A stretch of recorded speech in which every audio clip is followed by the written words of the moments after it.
Kafanliklaringiz bormi? Kafanlik? Ha, bor aka.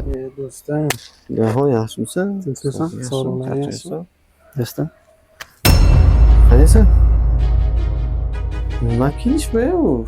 Biza murabbiylar joyga bunaqa kiyimlar qo'ymaydi. Bu nima ahvol? Bu shorti, tapchika. Normal kiyim yo'qmi? Nimaga yaxshi? Jo'ra, mana shu kiyimim germanskida $5000 ga olganman mana shu. Men xohlagan kiyimingni ayt. Men sotib olib, даже senga sotib beraman. Endi sen hozir bu hayotda hamma kiyimlarni sotib ola olaman deb o'ylayapsan. Libbo kiyimni sotib olaman. Muammo yo'q. Bo'ldi, ketdik bo'lmasa. Shuda endi eng qimmat joy aytaverim. Sabr qil, hali ichkarida ham bor, yur. Aka, assalomu alaykum. Assalomu alaykum. Va alaykum assalom. Keling aka. Kafanliklaringiz bormi? Kafanlik? Ha, bor aka. Aka, bizga eng qimmati kerak. Ana shu $10,000mi, $15,000mi farqi yo'q. Mana bu yerda Gucci degan yozuv bo'lsin. Yana nimadirlar, Chanel degan yozuvlar bo'ladi, bilasizmi? Kapshonkasi ham bo'lsin, iloji bo'lsin. Bormi shunaqasi?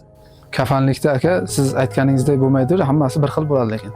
Hozir biz bunaqasiga kelishmagandik. Qanaqasiga kelishuvdik? O'zing aytdingmi?